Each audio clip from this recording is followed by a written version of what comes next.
Hello बच्चों, कैसे हैं आप सब लोग। आई होप आप सब मस्त होंगे और मजे में होंगे। मैं सेल्फ सपना अडवाणी और फिर से एक बार आपका स्वागत है मेरे यूट्यूब चैनल पे। आज हम लोग हमारे आखिरी पड़ाव तक पहुंच गए हैं फर्स्ट चैप्टर के। आज का जो सेशन रहेगा वो चैप्टर के लास्ट दो टॉपिक्स के ऊपर रहेगा, that is corrosion and rancidity. ये दोनों टॉपिक काफी सिंपल है, इतना कुछ मगजमारी है नहीं, क्योंकि ये लाइव टॉपिक्स है। आपने आपके आसपास ये चीजें नोटिस की होती हैं, जिसकी वजह से ये टॉपिक समझना बहुत आसान होता है। तो बिना कोई ज्यादा टाइम वेस्ट किए हम हमारे टॉपिक को शुरू करते हैं। आइए हम समझते हैं कोरोजन का मतलब क्या। आप लोगों ने देखा होता है कि कभी आप अम्यूजमेंट पार्क में जाए, या तो आपके जो घर का गेट होगा, जो आपके घर पे जो खिड़कियां होती है उस पे जो जाली लगी होती है, ठीक है, ऐसे बहुत सारी। आप स्कूल्स में जाते हैं तो आप उसमें देखते हैं।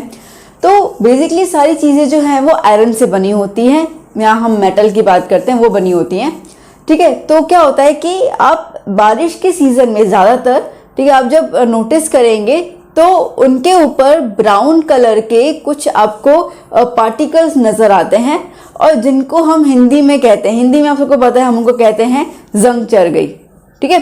परे परे चीजों पे जंग चढ़ गई, ये स्टेटमेंट रहता है ये हमारे घर पे। तो जंग चढ़ जाना हिंदी का जो है उसको हम इंग्लिश में करोजन कहते हैं, या रस्टिंग। अच्छा, इन दोनों में बहुत बारीकी वाला डिफरेंस है। भी कोई आयरन से बनी हुई जो चीज होती है, जब उसके ऊपर जंग चढ़ जाता है, जब वो खराब होने लगता है, तो उसको हम लोग कहते हैं रस्टिंग। तो स्पेसिफाई अगर हम लोग आयरन के ऑब्जेक्ट्स को करेंगे तो दैट इज द रस्टिंग। और कोरोजन जो होता है वो कंप्लीट सब मेटल्स के ऊपर रहता है। जैसे उसके अंदर सिल्वर आ जाता है, उसके अंदर आ जाएगा कॉपर, ठीक है। तो ऐसे कुछ मेटल्स जो काफी रिएक्टिव होते हैं, और जब उनका जो क्वालिटी होता है वो खराब होना शुरू होता है तो उसको हम लोग कहते हैं कोरोजन। देखो बेटा, जनरली कोरोजन का मतलब किस तरीके से होता है कि जो एक शाइनी अपीयरेंस है मेटल्स का, क्योंकि हमें पता है, हमने 8th में भी देखा था और हम आगे इस 3rd चैप्टर में भी देखेंगे, जो मेटल्स है नॉन मेटल्स के ऊपर है, कि मेटल्स का एक लस्टर सरफेस होता है, बहुत शाइनिंग अपीयरेंस होता है। तो जब वो शाइनिंग अपीयरेंस धीरे धीरे डिक्रीज होना शुरू हो जाता है, उसकी क्वालिटी कम होना शुरू हो जाती है, तो उस चीज को एक्चुअली हम लोग कहते हैं कोरोड हो जाना। तो जो मेटल है वो धीरे धीरे क्वालिटी को खराब करता जाता है। क्यों? क्योंकि वो मेटल खुद में ही ईटन अवे हो जाता है। आई डेफिनेशन के थ्रू हम समझते हैं यहाँ पर क्या है corrosion. The phenomenon in which metals are slowly eaten, ठीक है, ध्यान दीजिएगा, मेटल्स की बात हो रही है यहाँ पे। Metals are slowly eaten away by the, धीरे धीरे वो खुद ही, ठीक है, डिट्रॉइड हो जाते हैं, खुद ही मतलब खाना शुरू कर लेते हैं खुद को ही।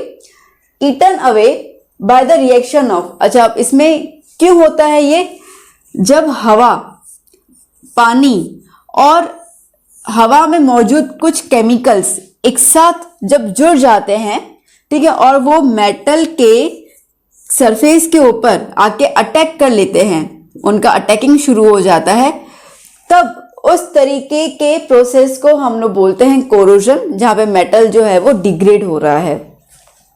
देखिए, कोरोजन होना बहुत खराब है। क्यों? उसका रीजन मैं आपको बताऊं। Every coin has two sides. तो अब पहले हम बात करते हैं खराब चीज की। तो खराब किस तरीके से, जैसे कि आयरन है, आयरन को रिफाइन करने में, ठीक है, बहुत ज्यादा कंजम्पशन होता है मनी का एंड टाइम का। इसका जो ब्लास्ट फर्नेस होता है आयरन का, अगर आपने वो एक बार शुरू कर लिया, आयरन को प्योरीफाई करना है, पूरा उसका प्रॉपर्टीज क्लियर करने हैं, तो एक बार अगर आपने उसको शुरू कर लिया तो आप उसको 10 साल तक बंद नहीं कर सकते हैं, ठीक है, क्योंकि उसको शुरू करने में इतना ज्यादा एक्सपेंस हो जाता है।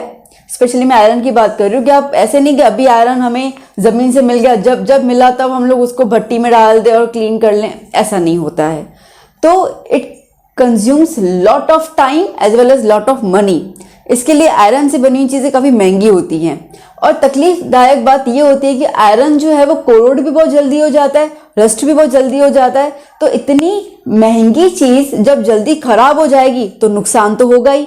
और आपको ये पता है कि कार इंजन, उसके ब्रिजेस, रेलवे ट्रैक्स, ऑलमोस्ट हर एक चीज आयरन से बनती है, ठीक है। तो आयरन का कोरोड होना बहुत ज्यादा इफेक्ट पहुंचाता है इकोनॉमिक लेवल पर भी, तो इसके लिए उसको बचाना भी जरूरी होता है। हमें ये पता है कि आयरन जब कोरोड होता है तब रस्ट फॉर्म, जिसको हम बोलते हैं, तो ब्राउन कलर का पाउडर जो है वो बनना शुरू हो जाता है। और तकलीफ क्या है ना बेटा कि ये जो ब्राउन कलर का पाउडर है वो पूरा वेस्ट है, ठीक है। हम इसको फिर से यूनिफॉर्म नहीं कर सकते हैं, फिर से हम उसको जमा के आयरन बना दिया, ऐसा हो ही नहीं सकता। तो एक बार अगर वो खा गया, ठीक है, जंग चढ़ गई, तो वो पूरा का पूरा मेटल खत्म। आप उसको फिर से रिवर्स प्रोसेस में नहीं लेके आ सकते हो। जैसे कॉपर हो जाता है तो उसके ऊपर ग्रीनिश कलर का कोटिंग लग जाता है। अगर आप सिल्वर के मेटल्स देखते हैं, सिल्वर के अगर आप इक्विपमेंट्स देखते हैं, जैसे कि आपके घर में सिस्टर मम्मी होंगे, ठीक है, तो वो किसी नवरात्रि वगैरह होती है तो हम लोग सिल्वर कलर के ऑर्नामेंट्स जो है वो पहनते हैं। तो अब देखेंगे कि धीरे धीरे वो जो है वो ब्लैकिश उनके ऊपर एक कोटिंग जो है वो जमती जाती है। सी ये मेटल तो सब रिएक्ट करते हैं, ठीक है, ऐसा नहीं करते, बट क्या है ना कि आपको याद होगा हमने पिछले सेशंस में रिएक्टिविटी सीरीज देखी थी, उसका मैंने वीडियो भी बनाया हुआ है आपको लर्न करवाने के लिए। तो वो रिएक्टिविटी सीरीज में जो हाईली रिएक्टिव मेटल्स हैं वो ज्यादातर हम लोगों को इस प्रोसेस में नजर आते हैं, जो कोरोड हो जाते हैं। तो बेसिकली कोरोजन का मतलब होता है एक अनवांटेड लेयर जमा हो जाना मेटल के ऊपर, जिसकी वजह से मेटल जो है वो खराब होना शुरू हो जाता है, दैट इज कोरोजन। वो कोई भी मेटल हो।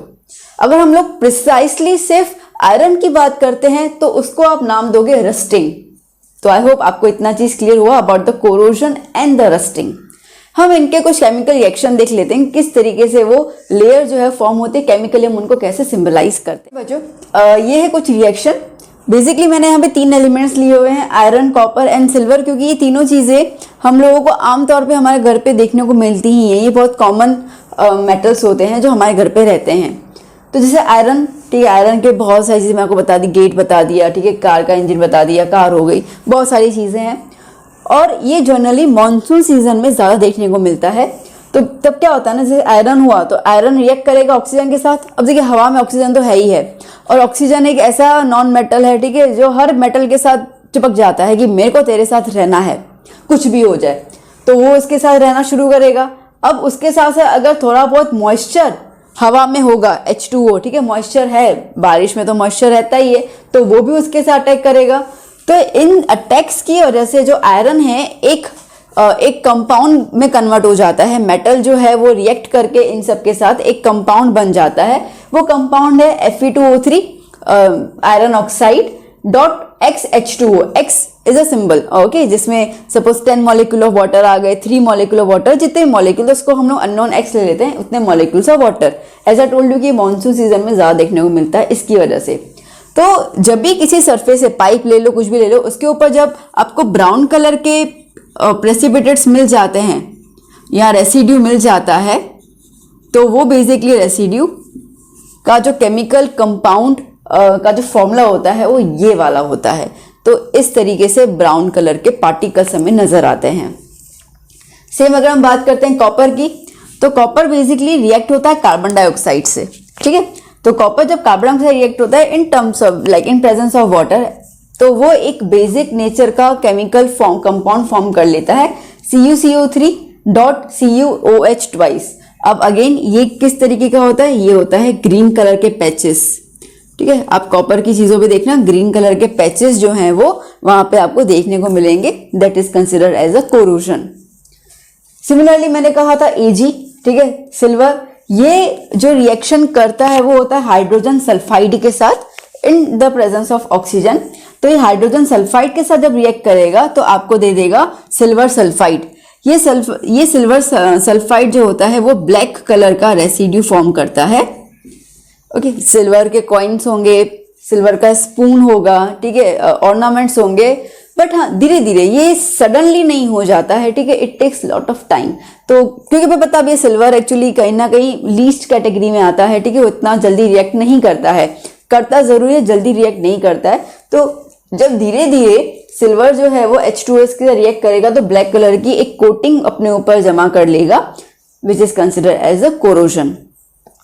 कई बार बेटा ऐसा क्वेश्चन पूछते हैं like corrosion is a surface phenomenon, why, ठीक है। तो बहुत सिंपल सा आंसर है, क्योंकि ये जो भी रिएक्शन हो रहा है वो मेटल के सरफेस पे हो रहा है, ठीक है, ये मेटल है उसके सरफेस पे होगा। तो जब कोई भी रिएक्शन सरफेस पे होता है और सरफेस पे ही हमें उसका कंपाउंड प्रोडक्ट मिल जाता है और हम देखते हैं कि भाई क्या चेंजेस हमें देखने को मिल रहे हैं, so that's why is a surface phenomenon. अच्छा, जैसे मैंने कहा कि कोरोजन एक अच्छी चीज तो है नहीं, तो उसको प्रिवेंट तो करना होगा। ठीक है, तो अभी हम देखने वाले हैं कि which are the ways to prevent the corrosion. आइए बच्चों, तो अभी हम देखते हैं कि कोरोजन या रस्टिंग से छुटकारा पाने के तरीके कौन कौन से हैं। तो सबसे पहला तरीका जो आप देखें तो that is consider as a barrier protection. अब बैरियर प्रोटेक्शन अगर मैं देखूं तो आपने देखा होता है आपके स्कूल्स में, ठीक है, आपकी सोसाइटी में, इवन आपके घर में भी आप ना जो भी आयरन की बनी चीजें होते हैं उस पर हम लोग पेंट कर लेते हैं। ठीक है, बड़ा आसान है, कहीं पे भी कुछ भी होता है ब्लैक वगैरह ये वाइट कलर का पेंट जो है वो हम लगा देते हैं ताकि वो रस्ट ना हो। अच्छा, हमारी गाड़ियों के अंदर हम लोग ऑयल यूज करते हैं, ग्रीस यूज करते हैं। आपके साइकिल की जो पेडलिंग होती है, जहाँ पे आपकी चेन बंदी होती है, वहां पे आप ग्रीस लगवा देते हैं। ठीक है, तो ये सब चीजें क्या होता है, ये सब बेसिकली रस्टिंग से प्रोटेक्शन का ही एक जरिया है।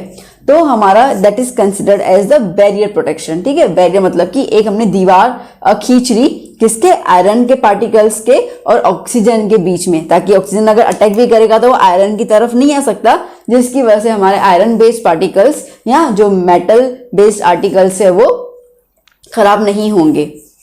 फिर दूसरा आता है सेक्रीफाइस प्रोटेक्शन। सेक्रीफाइस प्रोटेक्शन जिसको हम लोग कहते हैं गैल्वेनाइजेशन। ये सेक्रीफाइस प्रोटेक्शन एग्जाम में लिखना मत प्लीज, ये तो सिर्फ मैंने आपको एक समझने के लिए वर्ड दिया हुआ है।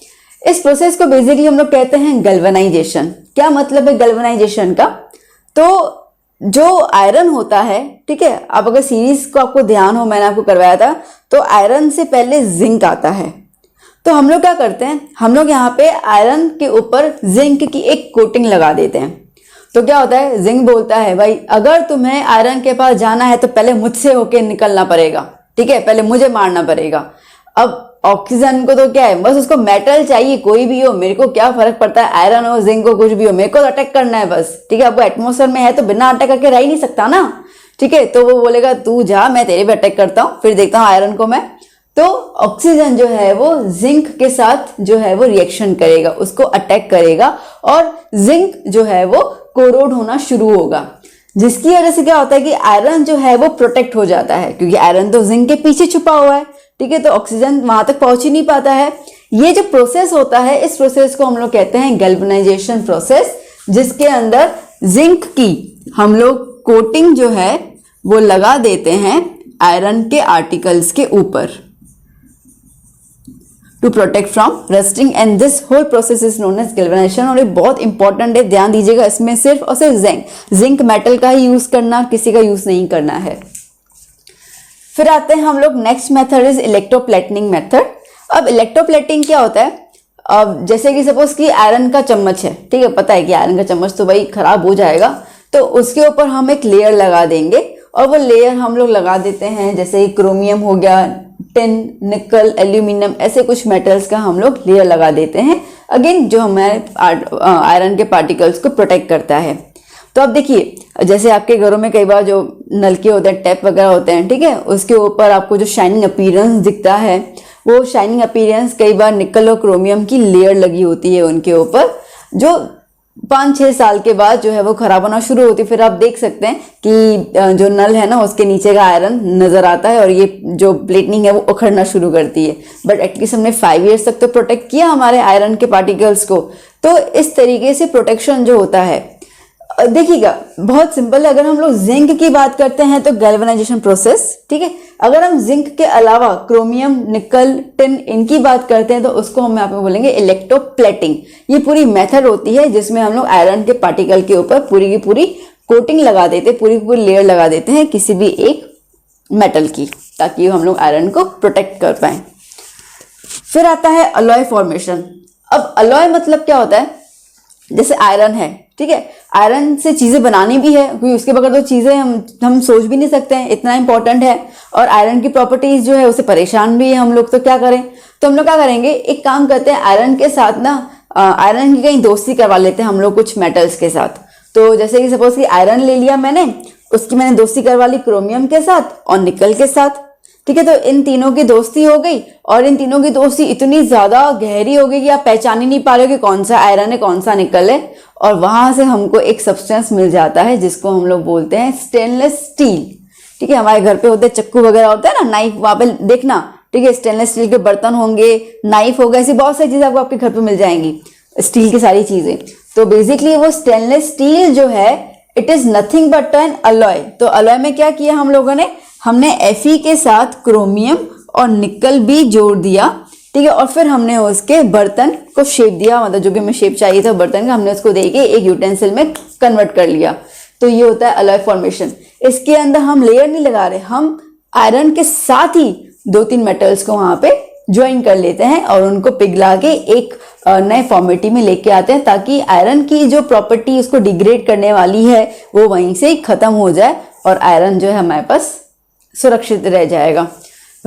तो ये 4 जो मैंने बताए थे, these are some steps, these are some ways to prevent iron from rusting as well as the corrosion. तो आई होप आपको ये 4 समझ में आ गए। अगेन मैं कह रही हूँ ये टॉपिक्स के नाम मत लिखिएगा, स्पेशली नॉट दिस वन, क्योंकि ये मैंने आपको सिर्फ मेमोराइज करने के लिए ही दिया है, ऐसा कुछ टॉपिक है नहीं। हाँ, गैल्वेनाइजेशन जरूर है, उसको आप नहीं भूलिएगा, ठीक है। तो ये हमने कवर किया यहाँ पर अभी रस्टिंग एंड कोरोजन का प्रोसेस। एक और टॉपिक बाकी है, दैट इज रेंसिडिटी।